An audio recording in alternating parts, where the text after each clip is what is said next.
Je m'appelle Clémence Jeannot, j'ai 24 ans et je suis en dernière année d'école d'ingénieur à l'ENSAT à Toulouse. Alors mon stage il consistait à faire une analyse sur les filières de veaux rosés, comme les veaux qu'on produit ici à INRAE. Donc, ça consistait aussi à faire tout ce qui est analyse de filières, donc de l'organisation, la gestion et également les modes d'élevage. Donc j'ai fait un peu un recensement sur toute la France et pour en faire une analyse comparative. C'est vrai que c'est une production qui se prête beaucoup à tout ce qui est race rustique et élevage extensif.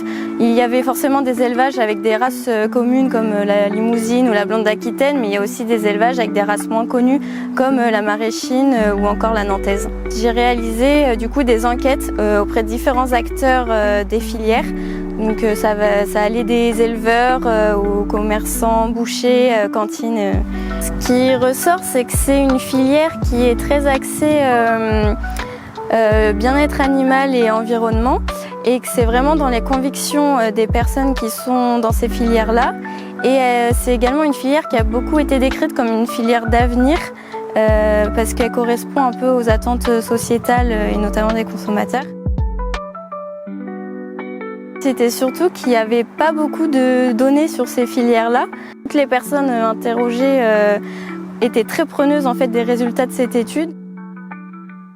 Les enquêtes terrain où j'ai pu aller à la rencontre des acteurs et on a vraiment pu échanger en face à face. Ou comme par exemple l'apéro des marais qu'on a fait où on a pu discuter aussi avec des citoyens qui ne sont pas du milieu de l'élevage et c'est vraiment des échanges enrichissants et qui montrent que oui, le monde de l'élevage il évolue aussi.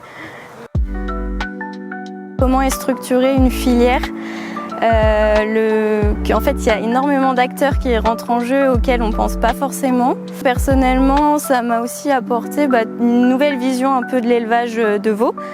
Parce que c'est vrai qu'on entend surtout parler du veau de boucherie, mais il n'y a pas que ça. Après ce stage, je sais que je vais rester dans le milieu de l'élevage. L'accompagnement des filières, je trouve ça très intéressant et finalement c'est peut-être un volet qu'on ne voit pas assez en école, je trouve.